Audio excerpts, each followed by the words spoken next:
Everybody looks at Grace. Yes. Cake eternal. Cake is Cake eternal. is eternal. Pause. Let them Pause. All That's right.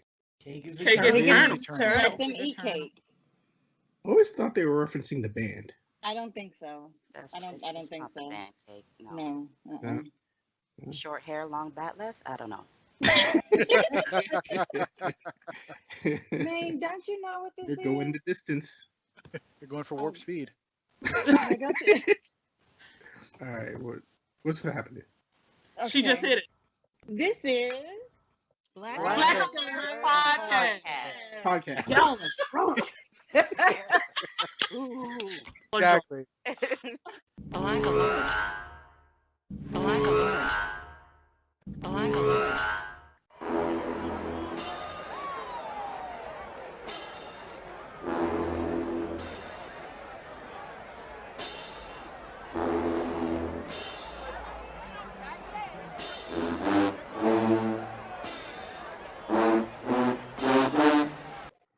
All right, let's talk. Talk about Trek, baby. Let's Hey. talk about you and me. Hey. Let's talk about all the good things and the bad things. Discovery. Let's talk about Trek. All Let's right. talk about Trek. All right. Oh, We that hit was the. good. That was great. Welcome everybody to the inaugural Black Alert podcast. Your melanated reference for all things Star Trek across all four quadrants. I am Shaniqua. I said what I said, Nerese. Let's meet the crew. Please give us your name, your pronouns, and how long you've been a Trekkie. Hi, I'm Tia. I go by she or her, and I've been a fan of Star Trek for about 17 years now. Hi, I'm Raina, also known as Ray. My pronouns she and her, and I've been a Star Trek fan since I was a little girl, so about 20 years. I am Travis. My pronouns are he and him. And I have been a Star Trek fan for like 40 years. So having fun. OG. Original. My name is Grace. My pronouns are she, her, and I've been a Trek fan for almost as long as I can remember. So more than 30 years now. My And name is Kamal. I have been a Trek fan since the womb, and my pronouns are he, him, or they, them. And yeah, I am Marisha. I have been a Trek fan since I was unemployed. And my pronouns are she, her. All right. And I'm Dre, and my pronouns she, her, and I have been a Star Trek fan going on 33 years. That's it. That's beautiful. nice, That's nice. fantastic. Why did y'all start watching Trek? Hmm. So, as a child, I've always known about it. And it was mostly through LeVar Burton, who was kind of my childhood guide on Reading Rainbow. But I didn't Nice. actually start watching Butterflies it. in the sky. Yeah. I can touch Yes. the Icon of the 90s, really. Hmm. And so I actually didn't become a fan of Star Trek until I was 14 when I caught the Voyager reruns on UPN. And then that led to me watching the finale or final series of Enterprise. And then I really became like a diehard fan in undergrad when I went to the library and started renting the DS9 DVDs. And so the reason why I like it so much, there are a few things about it. Like I for DS9 at least, it was the sort of realistic take on empire and maintaining empire. And we can have an argument later on whether or not the Federation qualifies as such or as a colonialist power. But that's another thing. And I just I like the imagination of the future. Like, what does that look like? Because as we've seen in 2020, there's just a lot of shit, and it's really Still in the Dominion Wars. You know. Oh, yeah. Hi, everybody. So basically, my introduction to Star Trek came from my dad. I got his 30-year anniversary pin with me today. He introduced me to the world, and I was really brought in through a cultural perspective. I wanted to really engage in what our future would look like. I always go back to Leonard Nimoy's "The more we share, the more we have." So, sharing our thoughts and our passions and our technology with each other, that's going to push us into the future. Holding everything back, becoming gatekeepers for things is not the way it should be.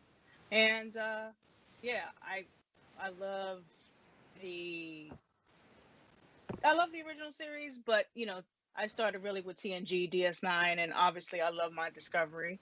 I do need to watch Voyager and Enterprise. Don't slap me.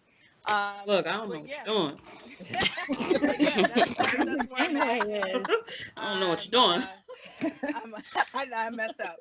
I messed up there. But yeah, I look forward to discussing what this means to me in terms of what's going on in my world, in our world now in 2020.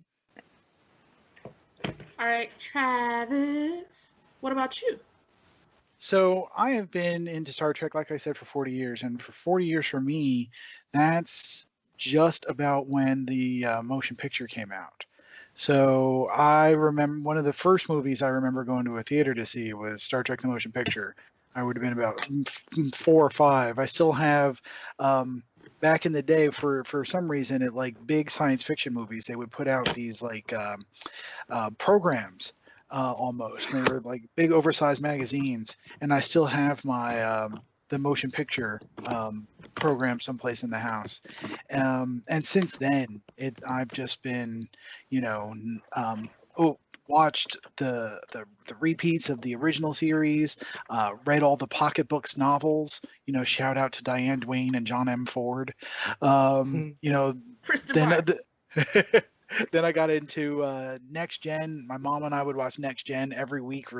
Then DS9, we would watch until I went to college. We watched that every week religiously. I mean, Star Trek has just been a part of pretty much my whole life, and I love seeing, a future where I have the chance to be captain of a starship looking over at Drea's background, of the Defiant, or of just about anything. There's nothing I can't do in the Star Trek future, and that's the future that I want for myself and my kids. Well, that's really nice. That's lovely. That's really sweet. What about you, Dre? How did you get here?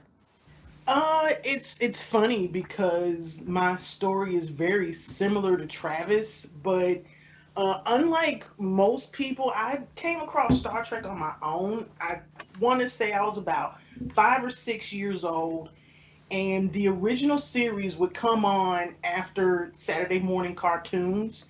And the two characters who Spock, because he had the ears and the eyebrows, and then Uhura, she's the comms officer, and she has her little earpiece and everything, it covered message, and that just really just caught my imagination at that age. And then reading Rainbow and seeing LeVar Burton on TNG, I ended up watching that, and then as I got older, we just kept getting Star Trek. So Deep Space Nine, Voyager.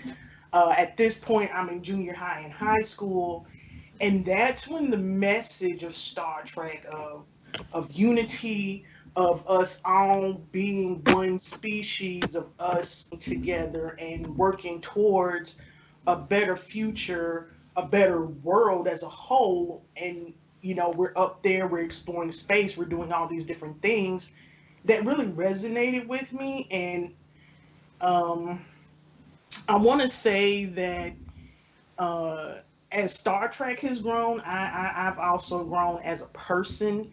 I've become even more open minded than what I was at that age as a teenager and everything. So um, for me, it's just, been this continuing journey of me growing as a person, and Star Trek actually playing a pivotal role in that at some pretty key points in my life. That's awesome. Awesome. So, Grace, How did you get here? I'm just gonna be very, very blunt with this, and I completely blame my older sister. This is absolutely her See? fault. What brought me to Star Trek, really, I'm sure if you guys have siblings or if anybody has siblings, you're not no stranger to the concept of having to share the TV, particularly if there is like a big TV and a small TV, or the good TV in the like nice living room, or the other TV in the basement. Like you want to watch all your shows on the big TV. And one day, it was her turn with the good TV, and she wanted to watch Star Trek. And I was like, I was very young at this point. I couldn't have been more than 6 or 7 years old. And she was like, we're watching Star Trek today. And I had absolutely no concept of the show. So she had to sell it to me, right? She was like, you know, you like Reading Rainbow, LeVar Burton. LeVar Burton's on the show. You can watch the show. LeVar Burton's on the show. And I said, oh, okay. And Jumpin' Jack Flash. At this point, I was absolutely obsessed with Whoopi Goldberg and had watched Jumpin' Jack Flash all the time. She's like, Whoopi Goldberg's on this show. You're gonna like it. Don't worry. And of course, I'm sitting there having absolutely no idea how to wrap my head around these complex concepts. But seeing these people that I already adored in this other setting was enough to get me hooked. And then it just kind of snowballed from there as I grew up, as I learned things, as my comprehension of these topics evolved. It just took me through. I watched all of TNG, I watched Voyager, I watched DS9, and of course, then I went away to university and didn't have as much time to watch TV. But you know what the rule is: Star Trek is always on in syndication somewhere, so I could go back and watch all my favorite Star Treks. And then here we are today. I'm still watching Discovery. I'm still watching DS9 on Netflix. Netflix, please stop asking me when I'm done with DS9. I will never be done. Here we are. So, Mao. Yes. Yes, dear. What brought You me to what? Star Trek?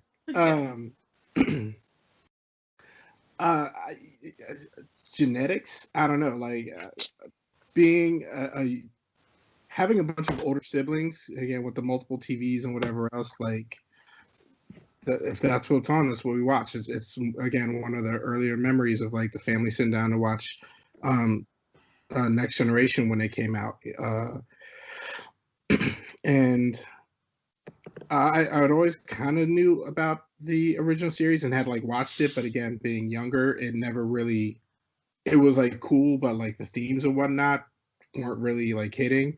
And also like in the 80s, by the time the groundbreakingness of what it was doing was already kind of flowed into society, so it didn't seem as revolutionary. So like it didn't really hit, because like now it's like, oh, this revolutionary idea that like we should treat others like humans and what. Anyway, it was already kind of starting to happen and sliding back. But so that's just I've always kind of been a sci-fi fantasy geek. Never really feeling at home in society and having a place like, and always kind of gravitating towards science fiction and fantasy anyway, because it's such a beautiful way to talk about contemporary things without beating someone over the head. So, You liked it. well, I He mean, likes it. Mikey likes it. you can up to Sinclair. You know what I'm saying? Like you can jungle up to Sinclair's a piece, or you could do something a little bit more, that will get people to think a little bit more abstractly, or be like, oh, how can I talk about this in a way that will get people to listen without turning them off from jump? You like the You know what I mean? metaphor. Yeah, well, that's what I think is beautiful about science Mhm. fiction and fantasy, is that like I have things I need to talk about, but I know it's going to make people uncomfortable. So how can I get them engaged in conversation without them knowing? Mhm. Right? And, Exactly. I like and it. I mean, those things that's true, but that's why something like Black Alert Pod is important, because even though you are using these representative, whether it be species or AI or whatever, to tell this story, uh, there has to be people, at least like us, who are saying, well, this can be an applicable story for Black people, and here's how. You Mhm. have to go beyond the sort of surface of this story for that. Right. Um, how did I get here? How did I get here? Yeah. How did you get here? How How did did you Get you. Me, I rode the bus. My grandmother. Oh, y'all wasn't ready for that. Y'all wasn't ready for that version. Clearly, I was only nappy-headed child at school saying B, I rode the bus. Um, how did I get here? I was unemployed in college for a long time, and my sister left me with Jean-Luc Picard as a babysitter. And Qualified babysitter. Qualified. well qualified. And that's just He's how a I role got model. there. And I kind of played with the idea of being a Star Trek fan because, being geeky is not always cool. And I played with the idea, and then I kind of, looked at it and said, if my hair grows long enough, I'll cosplay as Guinan. Uh-huh. Because I felt representation there. I felt representation in Data, who was awkward and didn't understand social cues because I'm a geek and I'm awkward and I sometimes don't understand social cues. So I just kind of found a home and hope in Star Trek. And I think that was kind of awesome that it gives us that. It gives us a space to be ourselves and creates a accepting form. So yeah, now I'm a Trekkie and now I talk about it with you guys. So I'm happy. Yay! It's a celebration. Yeah. So Shaniqua, come on. Where did you start in Star Trek? I am the newest to the bunch, y'all. I have only been a Trekkie for maybe a year. Welcome. Welcome Well, to one our of us. house. One of us. and this is all Ray's fault, actually. It is. I I met Ray on Twitter a few years ago, maybe 2 or 3 years ago, I think, Ray. Mhm. And Ray has always talked very positively about Star Trek. Another friend of mine who I also met on Twitter, Jason, he's also a huge, huge Trekkie. And so between the two of them, I just started to get curious about it. I am a Whovian. I watch Doctor Who, and Doctor That is Who being amazing. Doctor Who being an English show, there is not a lot of black representation. There was one black character in Doctor Who so far that really stood out to me, and that was Martha. And I Martha's just wanted amazing. someone I was looking for a show that geeky, nerdy, but had very strong black woman personality. And so I watched Picard first. That She first watched season, Picard first. That's Ooh, how I she got watched this. you Picard what? first. Oh, I watched, She and jumped I the got off. full bravery. speed. You The started with Full, bravery. you full started with speed. old Picard. And so I enjoyed it, but I had a ton of questions. And so Ray was like, okay, you need to watch Discovery. You need to watch Discovery. So I started watching Discovery and I finally found that black woman that I could really relate to because, as y'all probably know, I am very outspoken and I tend to say the first thing that comes to my mind. And I resonated so much with Michael because it was like she took steps that no one else wanted to take. She did things that other people didn't want to do. And so that character to me just fully pulled me into Star Trek. And so from Discovery, I'm now watching DS9. So as the podcast grows, Mm. Welcome, so my Jamaica. knowledge will grow of Star Trek. So I'm really Mhm. excited. These Space Dives gonna take you through. You've been warned. You've been warned. Mm-hmm. That's a journey. Oh, it is. Oh my goodness, it's such a journey. No Like matter The how you ready see you that, think you you are, see you that are first not ready. episode, that last episode of Deep Space Nine. Whew. Mm-hmm. Mm. the Hey, first episode was really funny because I was like, I remembered on Picard when he was having those flashbacks of when he was taken over by the Borg, and I was like, what the heck is going on? And then so when I watched DS9, I was like, oh snap! And then when Cisco met Picard and Picard didn't remember him, and Cisco knew who he was, I was like, whoa. Oh my Mhm. God. So yeah, I I was love that they allowed Cisco to have sort of friction with They Picard. let him be yeah. angry. He was hmm mad. They yes. let him be angry. He only Justifiably. I lost love the that. entire wife. I mean, Yeah. Yeah. Yeah. It could have been just, oh, we're Starfleet, we forgive. He didn't know. Mm-hmm. No, So I'm glad that they gave that to Cisco in the premiere episode. Daniqua, did you get the chance to see Bill on Doctor Who yet? She is amazing. No, Okay. I'm okay. Bill is incredible. She is She's great. she's the last Doctor's companion, and you're gonna love her. Yes, I've heard about her, but see, I'm at Matt Smith's, and Oh my yeah, okay. gosh, River Song look, forever. so we'll much fun. we'll see her next year because we know Doctor Who is the longest running sci-fi series. Yes. So we will see Shaniqua next year on Doctor Who. We have to have a Doctor Who themed pun for a Black Doctor Who show. Oh, Doctor Who does. There it is.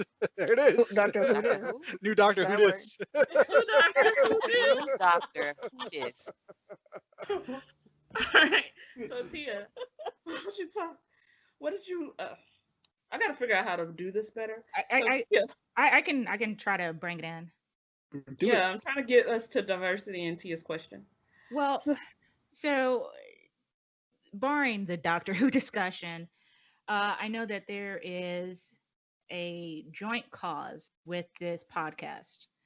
And the last few weeks, if that long, probably a lot shorter, at least on my Twitter timeline, there's been a discussion about diversity and representation, both in Star Trek as a series and the Star Trek fandom itself. So I think it would be worth it to have the conversation, at least amongst ourselves, excuse me. What do we think of and what do we think about diversity and representation and how we think it should look, both in the fandom and in the franchise itself, and why do we need it? So I guess we'll go around, or I'm just gonna throw Discovery in there and start it right there. Let's go then. Everybody liked the new episode, and without getting too far into the new episode, there was a black writer on the new episode. That was plain, very plain to me, but Mr. not everybody Brandon must pick Schultz that up. hollered out at Mr. Brandon Schultz, and I felt that because that representation was in the room, it came off a whole lot softer and a whole lot more beautiful in the interactions and the conversations. And my favorite moment was Tilly stepping up, and I felt like I was watching the Cosbys again with Claire Huxtable. And you're not gonna, let me tell you something, you're not gonna do it. And that moment, that fast dialogue, that pace, that cadence, it was beautiful for me. Well, to me, there is a huge difference between what we're seeing on the show and what we're seeing in the fandom. Because let me tell you something. I'm sure a few of us here in the fandom, on social media, or even back in the day during the old message boards and all of that stuff, we've seen it. So this isn't anything new, right? From the original series having the kiss between Kirk and Uhura up until now with the non-binary character and everything. I haven't seen that episode. I'm a little behind on Discovery. Forgive me. But the franchise is doing pretty good. It was delayed with a lot of the LGBT plus representation, and there's actually a reason for that. So unfortunately, Star Trek is a little behind the curveball in terms of where you would expect something like this to be. But in the end, it has, I think, caught up to itself, and I think it's getting ready to surpass itself. Now, getting back to the fandom though, it's a lot of work to do. I went on to that hashtag We Are Starfleet. Oh, the Vorta.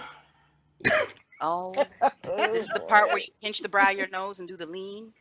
The Jim Hadar. Those changelings.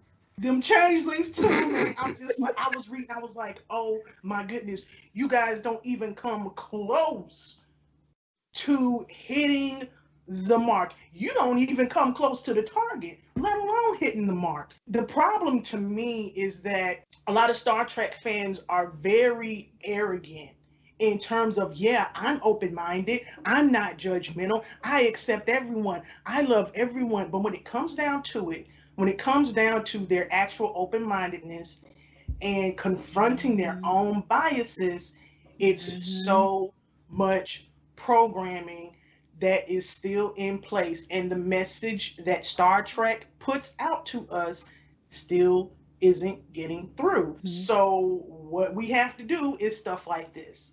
We have to say, you know what, you guys aren't going to talk about it. So, we'll talk about it amongst ourselves. And if you want to join in on the conversation, Hmm. sure.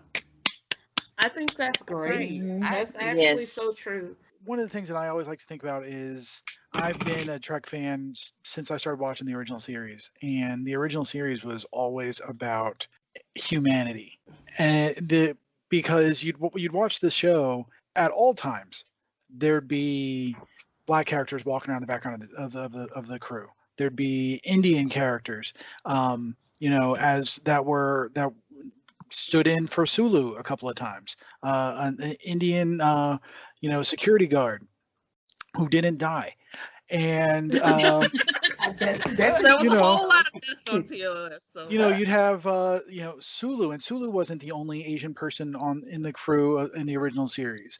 I mean, he's the one that everybody points to. But if you watch the show, I mean, the show had representation of all of humanity. And then you move into next gen, it was the same. Gosh, if you watch the motion picture, and there's this scene where Kirk is briefing the crew in the recreation hall, and it's the entire crew.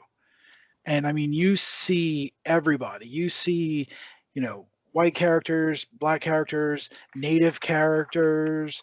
Everybody is represented in the crew of the Enterprise. It's fantastic. shout But out to also over the course of the past 40 years, I've gone to a lot of Star Trek cons, mm, Mm. and it's Hmm. Mhm. not as well represented. And you know, I'm gonna throw this out there. It's not like we're barred. It's not like people are saying, no black people allowed in at the cons and things like that. We could be participating. I did. You know, my mom took me. A lot of us chose not to be part of that, and I think, because for me, looking at all these black faces with Star Trek represented in their lives, it's amazing to me because I did not grow up with that. I grew up with black kid like Star Trek, black kid must want to be white. Yup. Mm. Yup. oh, And Yup. That. oh, so that's a Say that we again. we that hurt. That at hurt. this at the same time we're thinking about, the representation that we're, not necessarily barred from, but not included in, which is true. We also have to think about the fact that, a lot of us have been pushed out of, or held back from it, because of our own, social lives, social niceties, social whatever. And it's a whole thing. I mean, basically, in my mind, the future is all of ours. Nobody, not my group, not another group, is going to keep me from enjoying that future, or thinking about that future. And I think that's what we need to think about, because at the end of the day, to me, and in reality, I mean, as we learned in the past election, Twitter is not reality. You Yeah. know, people do all kinds of stuff on Twitter, say all kinds of stuff on Twitter, but when I shut down Twitter, I'm watching Star Trek and I'm talking to y'all. I don't need to uh, listen to those folks. This is my Star Trek. Grace, what does diversity and representation in Star Trek look like to you? I mean, well, when I came to Star Trek, I was really young, so obviously I wasn't able to grasp everything. But I also see that as a plus because when you are seeing things through a child's eyes, it's a lot simpler. It's just straight up more simple. So for me, the representation was very visual. Are these people there. And on that first episode of TNG, there's black people there. There's women there. There's women there in powerful positions. There is a child there. Wesley was there. There is a dude. And I don't know if y'all remember this, but there is a dude, very broad-chested dude in the background, and In a he's just skirt. walking in a skirt. He's Oh wearing yeah, the I skirt remember with the the that. dress uniform, and I was uniform like, on the The dude. if skates. that's what he wants to wear, I that's the love uniform he those. I'm chose. not Let him gonna wear lie, I that. love He's very those. proud Mm-hmm. wearing that. It was all about all these people doing anything in a universe where literally anything could happen. Can't go faster than the speed of light. In this universe, you can. Can't do all these things. In this universe, you can. And that's what it was for me. It didn't matter what race you were, what planet you were from, what science you ascribed to. Literally anything was possible in this universe. And that is what got me hooked on the show. For a kid, where, the greatest and most advanced technology is indistinguishable from magic, it was a show where everybody could do anything and all the magic was happening. That is what I loved about it for me. That was diverse. Like I see infinite diversity, infinite combinations. Everybody could do everything, and no one could say no. It was just all there right in front of me. I was like, this is a show I want to watch because I want to see what anything they're going to get into next. That's what was exciting about it for me. To have those people be there and then to also have them doing anything or literally nothing. They get together and do Tai Chi in the morning on the holodeck just because that's a thing that regular people do. They could do anything and they could do nothing. And that's what made it exciting for me, at least. I know I would be doing nothing, but that's just That's that's just my me. Star That's Trek. that's The, my cup of the tea. possibility of anything. All right. I would take a bunch of sick leave because they have way too much drama for me on these starships. I need self-care days. All right. Look, find me on the holiday. That's where I'm at. I Right, want to play right now. Parisi Squares. I want to know what Parisi Squares is like. I'd be living in my own runabout, just doing my thing. And like Just it's in the Airbrush like RV. old van. Yeah. when you have the holodeck specifically, like Unicorn on the side. I did not get it. Like that whole concept was completely foreign to me. And of course, my sister, who was right behind me as I'm watching the show, and she looked at me and she told me, "It's like, okay, I'm gonna explain the holodeck to you the way you can understand it. If the basement was a holodeck, and of course, I'm like, basement holodeck sounds great. Keep going." She was like, "If the basement was a holodeck, I would make it into a playground for you, and it could be your favorite playground with all your favorite equipment. And then tomorrow, it could be your favorite playground with different equipment, or a playground that you've already been to, or a playground that you've never been to. It could be a water park. It could have waterfalls. It could have kayaking." I did not know what kayaking was at the time, but for some reason she used kayaking as an example. Like, and that was Future Canadian, it plans. happens. Future plans. mind blowing to me. It's like, and I was stuck on that forever. It's like, can you make the basement into a holodeck? Can we do that? Because that is the thing that I would like. Please make the basement into a holodeck. And like, I just had to have more. I just had to have more on the show, and I just never stopped watching the show from then. I would love to hear more of the science behind it. I, I was going to ask, we've, just listening to everyone's answers about diversity and representation, and it seems like the running theme is the connection with possibility, right? But in that possibility, at least with Star Trek itself, and even the fandom, like the voices that are elevated, but it's Star Trek missing the mark as well. I don't. think. I don't Yes think and no. so. Yes Yes and and no. no. Yes. Yes and no. Yes and no. I'll say All right. yes. It's okay to miss the mark as long as you're aiming for the right target. You know what I mean? Like I will give Okay. you credit for trying to do something, even if you fail at landing it perfectly. Thinking of the episode of The Next Generation with the the androgynous culture and the record and love story, where like they were really trying to say something, but then inadvertently supported, conversion therapy. So, Yeah.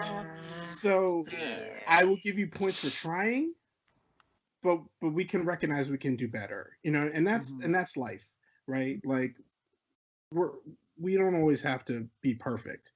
We should be allowed to fail. As for diversity and representation, what that means, like listening, I was really kind of resonating with what Travis was saying, especially about like being that like nerd and like fitting in the history of Star Trek.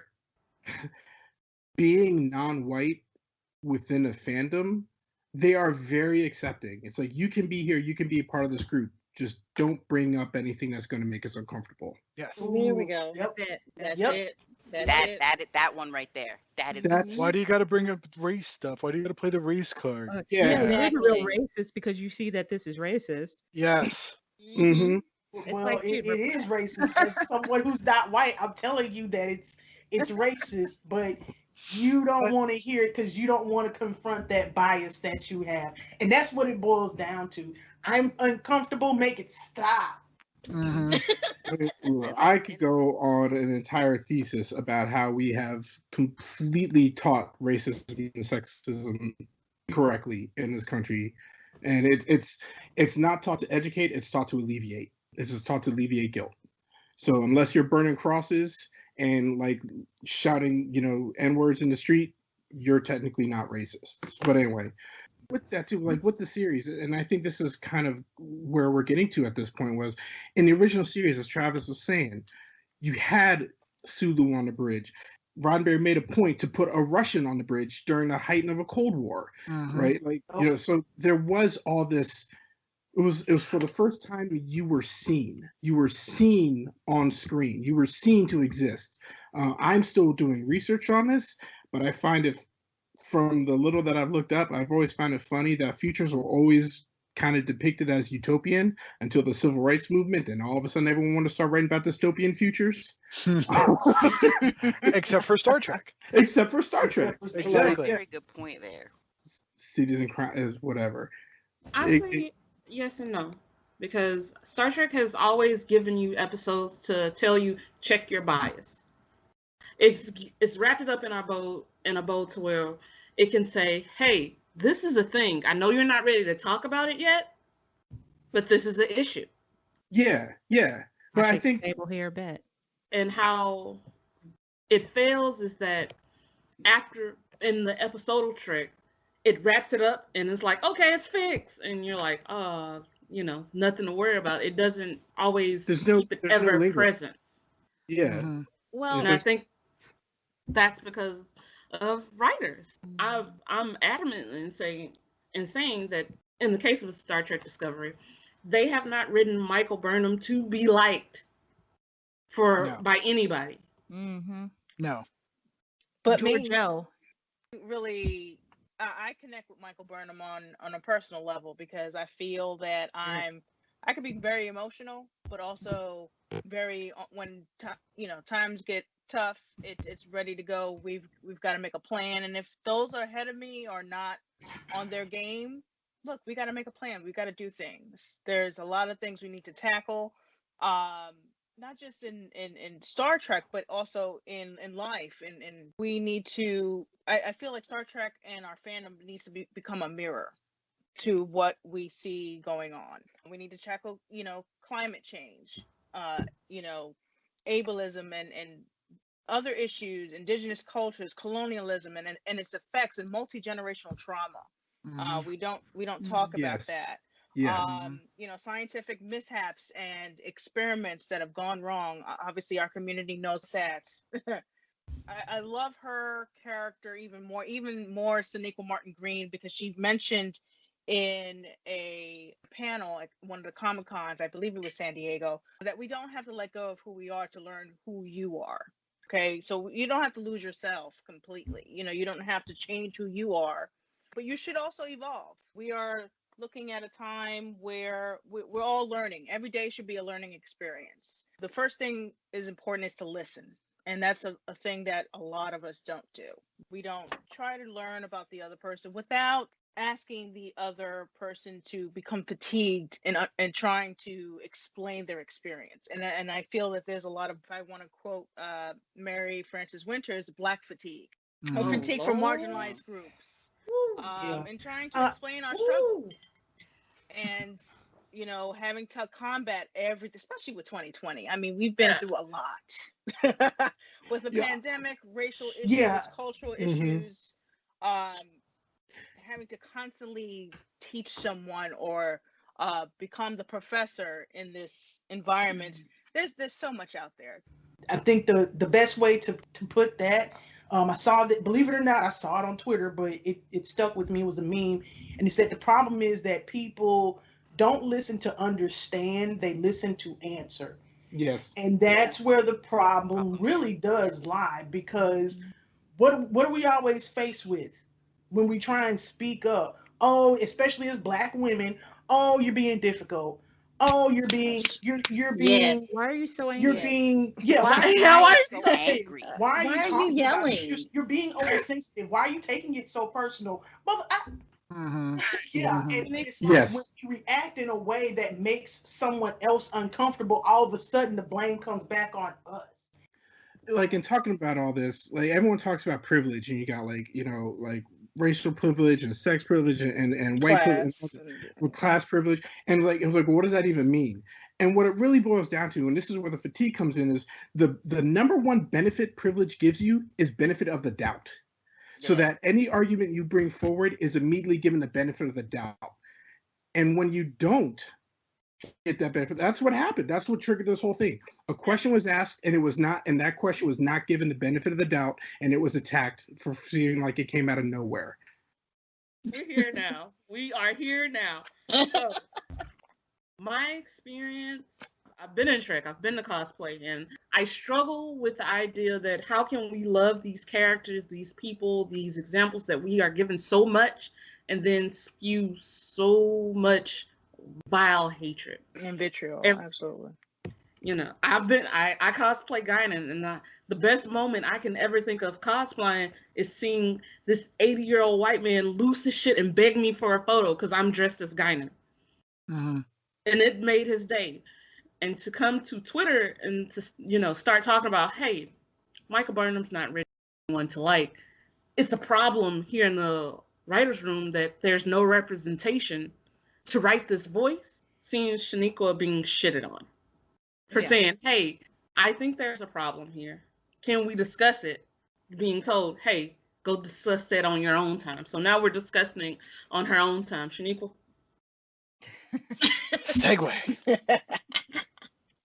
Um, so what, as much as I love Michael Burnham as a character, I just like Ray was saying, I resonate so much with someone who she's torn. Michael Burnham is a very torn character. Here she is a human raised by Vulcans, and she's battling between being a human and a Vulcan. And then on top of that, she's very strong-willed, and she knows what she's doing, but she's surrounded by people who don't think that she does. And as a Ooh. black woman, how many times have I been questioned as to, do you really know what you're doing? Is this really the right decision? And so when I see that on television, in a way, it's kind of comforting because you know that, okay, I'm not the only one experiencing this, but also I do get tired of what I call Captain Save-A-Ho, because it's like Michael Burnham, she is constantly having to save people. And so I want to take a peek into the writer's room. And I really want to ask them, why are y'all writing her this way? Are you trying to portray black women as strong and knowledgeable? Or are you trying to portray black women as we constantly have to do the work that nobody else wants to do? Mm, So that's Isn't I good. that kind of I'm gonna say what it's we're a little seeing in bit the of real world both though right now? Wait, because wait, wait, wait, wait, wait, wait, wait. Absolutely. oh, sorry, Wait. Grace, Yeah. speak on it. Okay. And just adding to what y'all have already said about the way Michael Burnham in particular is being written, I just can't get it out of my head that people have this notion that for a woman to be heard and accepted as knowledgeable and capable, that she also has to be likable. Now, I cannot like a character, Bullshit. but I can respect what they're doing. I cannot like a character, but I can still see where they're coming from and understand their mentality. But for women, we don't get that benefit of the doubt. You have to be everything to everyone and likable and palatable for you to get your voice, your message across. And personally, I don't think that's necessary. It's okay that you don't like Michael Burnham. That doesn't mean that she's a bad character, and that doesn't mean what she's doing is any less right. And And it people doesn't need make to the show realize that. bad. Yeah. And it doesn't make the show Before- bad, obviously. Just before because I- you don't like what's happening doesn't mean it's a bad show. True. Before I pass this over to Travis, I want to put in the parallel of Tilly being an EXO versus Michael Burnham being an EXO is exactly the that feel I'm we're so going. upset. Everybody was worried about Tilly being soft and supportive, but she never actually challenges Saru, rather as Michael challenges Saru. Yeah, I'm just thinking about what Shaniqua said about all the different ways that that they're writing Michael, and I just kind of think about like that's what society is doing to Black women right now, right? Mm-hmm. I mean, I just look at the election. Listen to Black women, vote like Black women, do like Black women. Black women are doing this, but why should they have to? Like Black women should have the room to fail, and No, we we don't. We You don't. don't, because everybody else not. has taken up that room, Ever. so it's down to Black women to not fail. And I Can feel I like just- I feel like the writers of Trek are I feel like their intention, if this was their intention, is almost brilliant, in so much as they are accurately describing what the Black woman experience is like. But I think, and I also think that a lot of times, like a lot of the reactions, like the Saru makes me want to flip a desk once a week because of Yes. how he reacts to her. Yep. And that's at the same time, I'm like, Not too that's much how on my folks captain, deal though. with. That's what folks have to deal with. And right down to the Tilly thing. That's what folks have to deal with on a daily. And Not too much on my again, captain. if the writers of Discovery are doing this on purpose, I want to send them all the Emmys. But if they're just stumbling into this, then I'm concerned about where it's going. I just really quick, I want to say, like, remember that episode? Remember that episode where whenever Michael would come around, Saru's ganglia would start shaking, and I like she was kinda a threat. feel he perceived her as a threat. And so, as Black women, how often are we perceived as a threat just by showing up? Mm-hmm. Just And by that's a whole nother speaking. show. That's a whole nother show. Okay, we'll come back to it. Wow. That y'all been talking about. So this is something my dad told me growing up, which was when some people fail, it's considered a learning experience. When others fail, it's proof they shouldn't be there. And that's kind of like how it's seen, like, and so as an attorney for the government during the 60s, 70s, and 80s, like that, like the thing, like that pressure of I can't fail because it's not going to be seen as a learning experience. It's proof that I shouldn't be allowed here. I shouldn't be here in the first place. Wow, that's That twice is good. The other yeah, thing, Tia. And the we're other gonna thing I we're gonna think- talk about that in the review, just real quick, in the review of this week's episode, because that's Okay. perfectly Yes. poignant. And the other thing I want to say is because I hear a lot of people saying, she's not written to be liked. And I agree wholeheartedly. Characters do not need to be likable.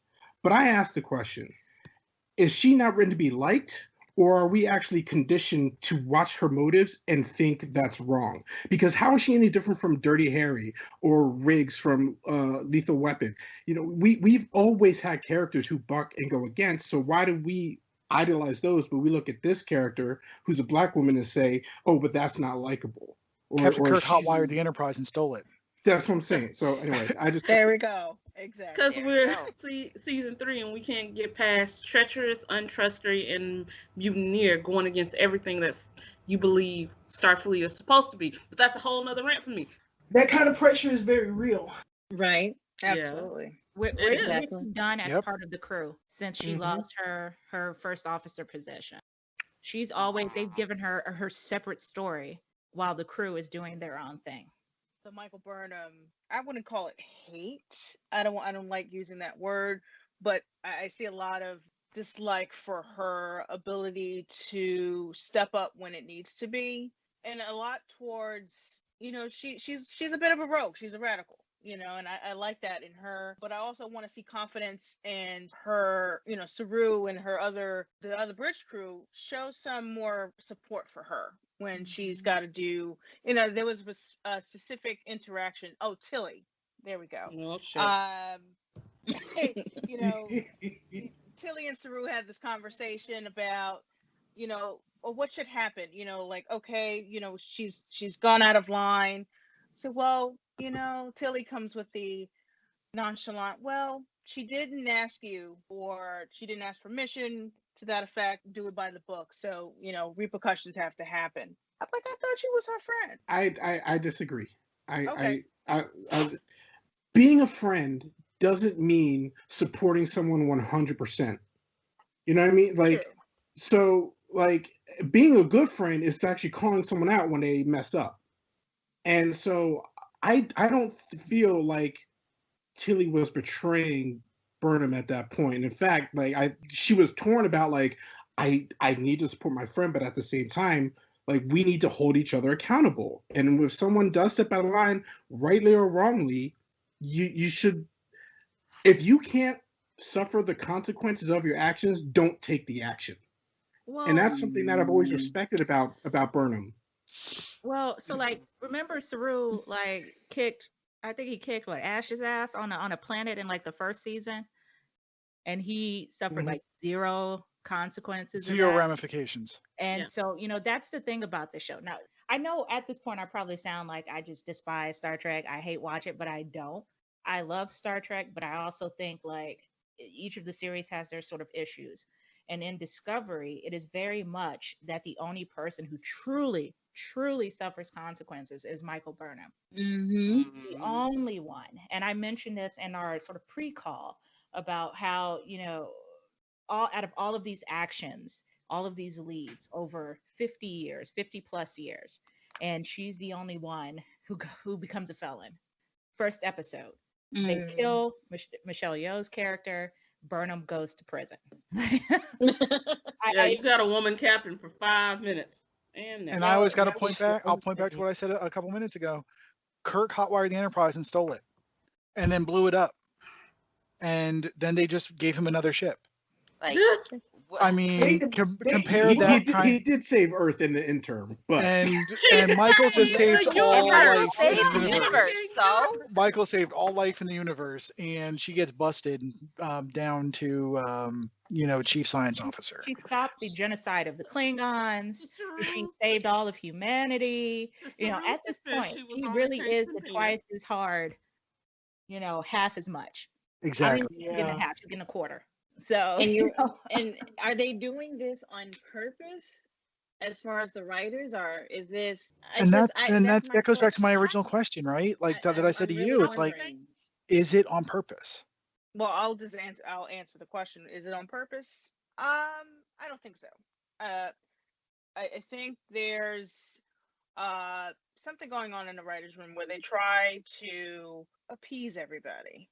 There's definitely an issue there, but I definitely agree with Tia with the, have to work twice as hard and you only get the crumbs. And it's definitely an issue that I've seen on the boards, that I've seen in comments on, YouTube, complaining about her dismissal of the military command. And that seems to be, well, being, a veteran's daughter, I definitely get it.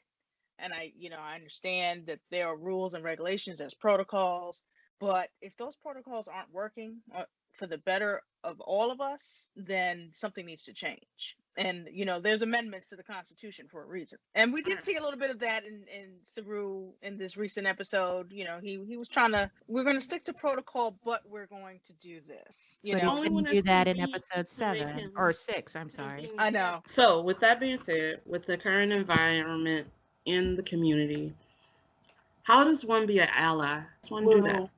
Well, it goes back to allowing us to have not just our voice and our agency, but also, again, I said earlier, listen to understand. We all have 2 ears and 1 mouth for a reason. People need to listen twice as much as they talk. And maybe, just maybe, along the way, if you actually listen to what others are saying to you, you will start to get some understanding. And at this point in 2020, you can't say, I don't know anymore, because we have YouTube, we have social media, we have podcasts, there's all kinds of books out there. If you don't like to read, there's Audible. If the information is there. And to me, it is no longer acceptable to burden Black people with all your questions. I absolutely agree. I think to be an ally, you must listen. And it's not even just the listening and listening to understand, it's listening to understand and checking your privilege at the same time. Like, I understand that from your perspective, the things that we're saying may not seem true, but you need to understand that by a simple virtue of you being who you are and growing up in the situation, the socialization that you have, your viewpoint is going to be different from the people who have the lived experiences to back up what they're saying. You can't sit there not knowing anything and be like, you know what, I don't really think that's right. Not when there's all this information out there telling you different. You have to listen. You have to check your privilege. You have to be knowledgeable about the privilege you have in such a situation. Because I don't have the convenience of being able to sit back and go, no, that ain't it. Like, I have to come with everything, with all my receipts, with all my research to back up what I'm saying, just for people to have a chance to believe me. Cis straight white dude may not have to do that. He can just say, and then that's just taken for granted just because. Like, I don't have that privilege. Like, you really do need to listen, and you need to check your privilege at the door. Shaniqua? Y'all have really covered what, and with Grace and Dre speaking about what an ally is, but I also want to bring out that don't be a fake ally, because I'm seeing like with my situation, there have been people that have come forward and said, hey, Shaniqua was right, or Sad and Yellow was right. And then the same people that blocked me or yelled at me on Twitter are the same one liking those comments. And so it's strange to me that people want to appear like an ally but not do any actual work. When you are an ally, if a Black person or a person of color or trans person is speaking, even if you don't understand what they're saying, even if you don't agree with what they're saying, you listen because you're trying to learn. And I think that's really important. Is sometimes we're in a bubble and we don't really know what another person's life or experience is like. And so someone can say, well, Shaniqua, you're not, an ally to whatever or to whomever. And instead of me saying, oh my gosh, how dare you say that? I need to say, why would, what makes you think that? What have I done that has led you to believe that? That's the appropriate way to respond when a minority is saying that they're not being treated correctly or they're not being heard. All right. And Travis? That's very similar to the position I was going to take. I really believe that, we have to listen, but also hear what's being said. But then, leave open the possibility that you're wrong. That's the issue. I mean, I know, going back to the situation that you had, Shaniqua, giving the person that you had a problem with the benefit of the doubt, maybe he did come at it with a position that, maybe I am doing the right thing on a regular basis. But his response should not have been, well, yes, I am. His response should have been, well, okay, well, why do you think I'm not? What's going on that makes you think I'm not? And maybe there's something that he or hopefully in the future, we can do to change when we're called to the mat on it, and And that's okay. That's what that goes back to what Mal was saying earlier about Tilly. That's what friends do. We see an issue, we call you out on the issue, and then you make the appropriate changes, or you don't, and I question our friendship. But at the end of the day, friendship and relationships and allyship has to be a back and forth. And if it's not that, then, what's the point? okay, Ray. Just three simple words: trust, consistency, and accountability. And glory seekers need not apply. We don't need you out there, waving the flag, putting the BLM or whatever in your tags and pretending to be something that you're not. Look, like you said, Dre, there is information out there. Look, Google Scholar exists. There is data there to show the differences, the inequalities, and if you are unable to sit down and take yourself out of your situation, out of your bubble, and understand someone else's viewpoint. Now, Black culture isn't monolith. We all have different backgrounds. We all come from different parts of the country. We all say different things, soda and pop. Uh, I definitely would like our community to definitely come together for the greater good. And it's cliche to say, but I definitely want us to be able to actually, criticize one another without ripping each other's heads off, or hitting that block and unblock and mute all the time. It's like, no, can we actually have a decent conversation? Can we Really good point. constructively criticize each other so that we can move forward in a greater direction? Now, I know there are a lot of stubborn folks out here, and unfortunately, we can't get through those, but we can definitely keep an ear open and our hearts open to change and to learning and to building and evolving as a community, as humanity, and as a fandom. I like that. Yeah. I want to ask something too though about what being an ally is, right? And Okay. like difference between being a friend and being an ally. And first of all, allies, and I'm gonna bring up old stuff from like 2016. So allyship is not safety pins. All right. Mm. Mm. If you are going to be an ally, Oh, wow. your alliance to my cause should not be conditional on your comfort and safety. If you are not going to go to war with me, you are not an ally, and you're no good to me. If you're going to sit on the sidelines when I'm getting my butt kicked, and you're going to come up and give me a hug afterwards, but not step in, you are not an ally. If your comfort is conditional to the cause, you're not part of the cause. And that's all I want to say about allyship. Amen. Amen. Yeah, Yes. I think that's part of it. Taking your ego out of it, because at the end of the day, it's not always all about you. The world does not revolve around us.